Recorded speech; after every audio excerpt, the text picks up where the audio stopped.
If you need something bright and sunny to cut through the winter blues, or honestly, to brighten up any day of the year, this iced lemon loaf is exactly what you need. And if you're tired of paying almost $5 for a slice of lemon loaf at your local Starbucks, you're gonna love this. It's a top seller in my bakery and so much better than anything you can buy at Starbucks. And the best part, this comes together with just one bowl, takes about an hour from start to finish, and that lemon icing on top makes it bakery level delicious. I'm showing you how to make mini loaves today because they're absolutely perfect for gifting, but you can definitely make one big loaf if that's what you prefer. Personally, I love a mini loaf because it's Heather sized and I can eat the entire thing without sharing. If you've got sourdough discard taking up space in your fridge and you want something that feels like sunshine, you can absolutely make this. Let's get to it. The first thing we're gonna do is prep and prepare our pans and preheat our oven. So preheat your oven to 350 degrees Fahrenheit. And then today we're making mini loaves. So I have 4 of these little mini loaf pans. If you don't have mini loaf pans, that's okay. Just use one 9x5 loaf pan. The same amount of batter will fit in the loaf pan or in 4 of these mini pans. Now I have sprayed mine with non-stick cooking spray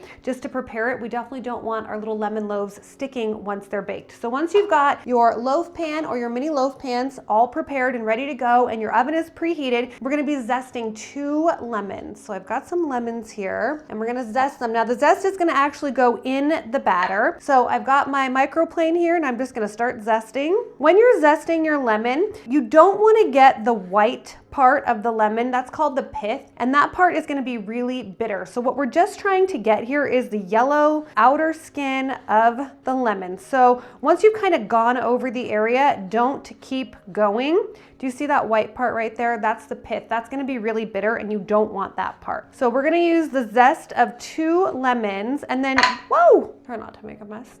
If you don't know by now, I am the world's clumsiest baker. If it's possible to drop something, spill something, or cut myself, I will do it. So don't be like me. All right, so after you zest your 2 lemons, don't get rid of them because what we're gonna do is juice them because we're also gonna use lemon juice in the batter and then we're gonna use lemon juice on the icing that we drizzle on top. So this is a very bright, lemon forward, citrusy lemon loaf and it's perfect for cold days and also for sunny days. I love it all the time. One of my favorite things to get when I get a coffee at Starbucks is the lemon loaf, but once I came up with this recipe, I stopped buying it because it's like almost $5 a slice, I think, and this is better. And I know what all the ingredients are. I can make it whenever I want, and it's a lot less expensive. And also, I'm using up some of my sourdough discard, which as a sourdough baker, we always have discard, right? That's just something we always have in our refrigerator. So this is a great way to use that up. And like I was saying earlier, this is a #1 seller in the bakery. So whenever I offer it, it sells out immediately. And I always think, I need to keep one for myself, and then I never do. And I'm disappointed and I have to make it again. It smells so good. I love the smell of fresh lemon. It reminds me of like sunny days. I love that it's citrus season in the winter too, because it's like you're freezing outside and it's snowing and then all the citrus is in season. That makes me think of like going to warmer places on vacation, which would be really nice right about now. All right, so there's my zest from 2 lemons. I'm gonna set that aside. And then the next thing I'm gonna do is juice these 2 lemons. We're gonna need a total of 4 tablespoons of lemon juice. And don't worry if you don't write down the ingredients because they're all going to be listed down below and I'm listing them by weight and volume. So if you're somebody that uses measuring cups and spoons, great, we got you covered. If you're using a scale because you're a sourdough baker, we got you covered for that too. So I'm going to juice these 2 lemons. Try not to get any seeds in here. Okay, I've got my lemon zest and my lemon juice. I'm gonna set this aside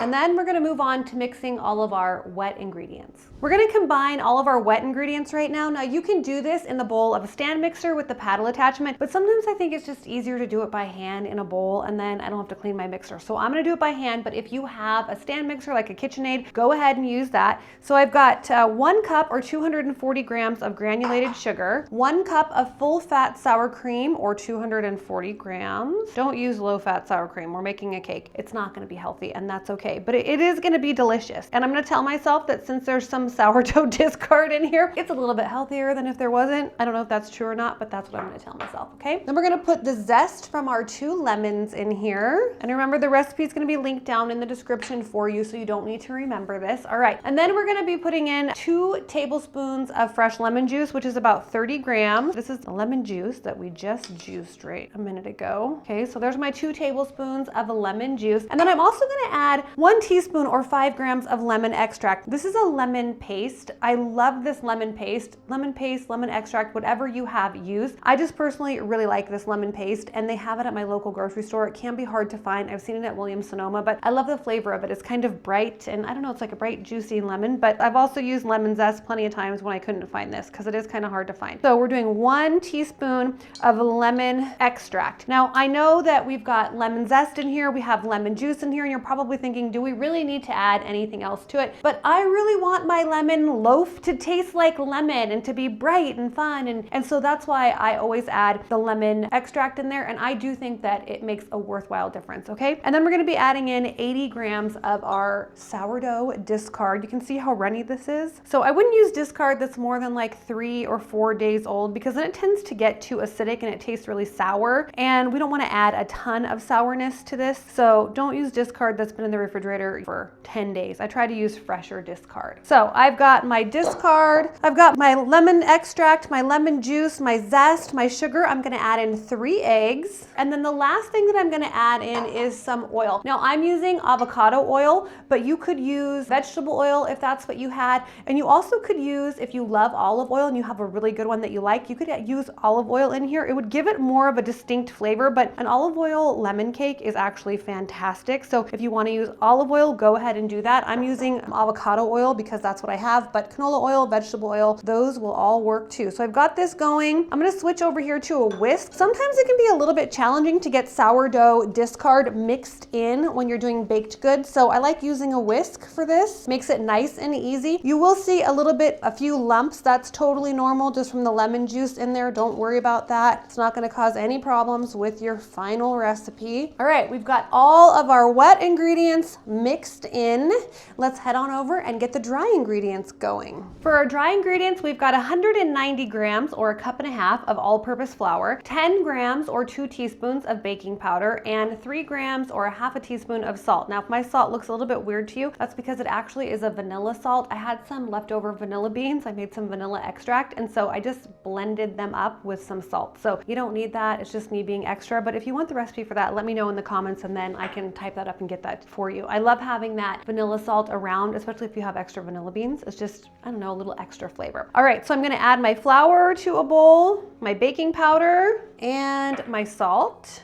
And then I'm just gonna combine this. Now, if my whisk wasn't covered in batter over there, I would use the whisk. But the only reason why we're combining this is just because we wanna make sure that we get that baking powder and salt evenly mixed in with the flour so that we don't have any areas in our wet batter when we add this where, you know, you just get like a clump of baking powder. So it's always good to just mix it in beforehand. All right, so there's our dry ingredients right there. I'm gonna get my bowl with my wet ingredients, take my whisk out, and then I'm going to add my dry ingredients to my wet ingredients. Now, I'm sure you've heard this before, but you don't want to overmix, and there's a reason for that. When you overmix your dry ingredients with your wet ingredients and you overmix your batter, you end up with a dense and gummy and kind of a dry texture baked good. So it actually is one of those things that it really does make a difference. You know, sometimes you see things in recipes and you're like, do I really need to do that? Like, can I skip that step? But you definitely don't want to overmix. So as a rule of thumb, I like to just mix until I don't see any dry bits of flour and then stop.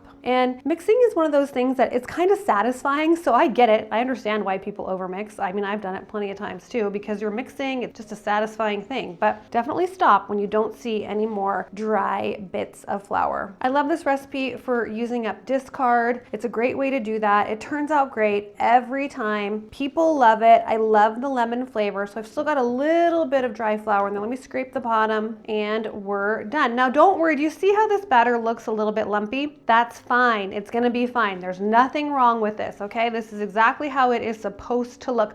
If you keep mixing this thinking, I need to mix it until it's nice and smooth, you know, I'm gonna get all those lumps out, you're gonna end up with a very kind of gummy interior of your loaf, and you don't want that. So we are done with our mixing of our dry and wet ingredients. Now we're gonna pour this into our pans and bake. If you want this recipe, you can get it on my website, and I'll link it down below for you. And if you're looking for more ways to use up your sourdough discard, make sure you're subscribed. I've got everything from sweet treats like this to savory garlic cheddar biscuits, all designed to help you never waste that discard again. Plus, tons of sourdough tips, tricks, and troubleshooting to have you making sourdough like a pro. All right, let's keep going. Now we're gonna fill our mini loaf pans or our one big loaf pan if that's what you're using and get ready to bake. So like I said earlier, I have sprayed these mini loaf pans with some non-stick spray just so my lemon loaves don't stick. I find that one of the easiest ways to actually get the batter into the containers is just using one of these giant cookie scoops. It tends to make it a little bit easier. It's still messy, but this is a little bit less messy. And if you were going to weigh these out and you wanted to make sure that every single one weighed the exact same amount, it's going to be about 270 grams of batter for each container. But since I don't have my scale out today, I'm just going to do one scoop in each container and then go back around and do it again and kind of eyeball it the best that I can. These are just for my family. It's fine. I don't need to weigh them, and you probably don't either. But it does make for good size mini loaves. And to me, a mini loaf is like the perfect Heather size snack.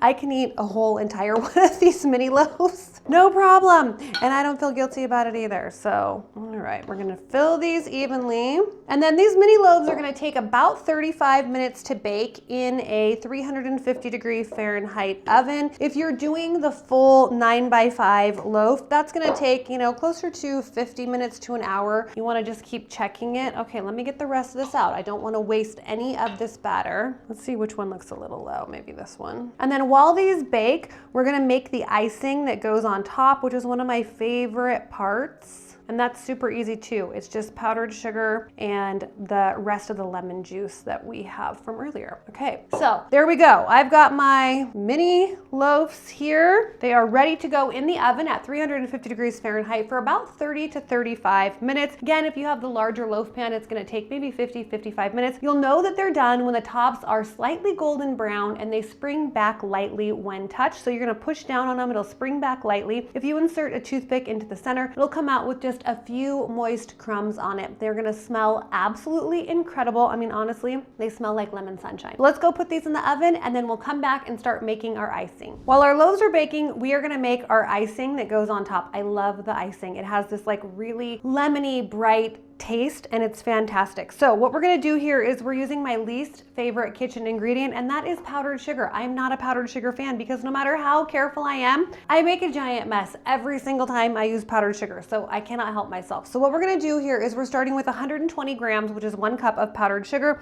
and we're gonna add 30 grams, which is about 2 tablespoons of lemon juice. I'm gonna start by adding just 1 tablespoon, and then I'm gonna use a whisk to whisk this together. Now the whisk is going to get the party started, and then I'll have to switch over to a rubber spatula. And you can make this as thick or thin as you want. If you want, let me put the other tablespoon of lemon juice in here now. If you want your icing to kind of coat the top of your cake and make a real thick layer, sort of like they have at the lemon loaf that you get at Starbucks, then you're gonna wanna use slightly less lemon juice or a little bit more powdered sugar. If you like your icing to be more of a drizzle that you pour over the top of your cake and it drizzles down the side of the cake, then you're gonna want it to be a little bit more runny, and you can just adjust the amount of lemon juice that you add. So I started with the whisk. I've kind of got it all combined now. There we go. And I'm gonna switch over to a rubber spatula. Now for me, this is too thick. So I'm gonna add a little bit more lemon juice. And don't worry about it being too tart. It's not. This powdered sugar is super sweet, so it's not gonna be too tart. So I'm gonna add maybe just like a teaspoon more. A little goes a long way in this situation. This icing will thin very quickly. So don't overdo it on the lemon juice. Just add a little bit at a time until you get the consistency that you want. Okay, at this point, I'm gonna switch from my whisk to my rubber spatula here just to keep mixing this and make sure that I get it to the consistency that I want. I'm gonna do